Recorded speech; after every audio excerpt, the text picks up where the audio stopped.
I'm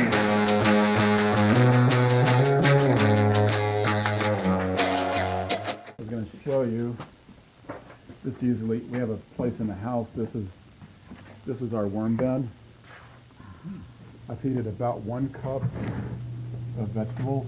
If you're crawling around there on the top, banana peels, and keep it covered with paper. How often do you feed them? About once a week, about half a cup.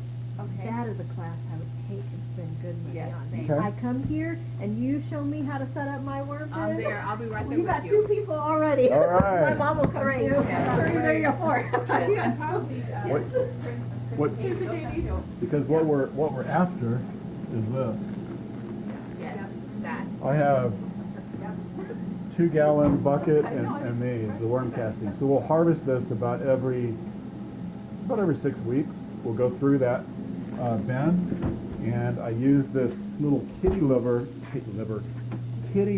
shovel, and I'll basically sift through it. The worms usually stay in my scoop.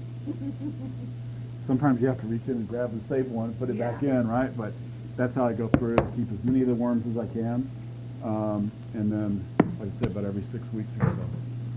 And I'll get, I got 2 gallons out of it this time. And stays in the garage all year? No, it has to stay in the house. Oh, in the house. Okay. They can't take the heat.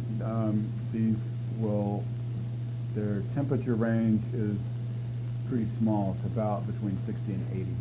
Okay. I try keeping them outside. You see people online, YouTube channels and things that are doing it. They've got a big bathtub outside somewhere, right? They'll just cook them here, right? They're not going to live once our temperatures are as hot as they get here. They just won't survive. So we have under the freeze dryer in the utility room. There's a shelf under there, and this just sits on that shelf. And I have it on my schedule for Friday. I'll make sure I check them if they need more food, then I'll do that. Put more in there. Does ice cream make you hungry?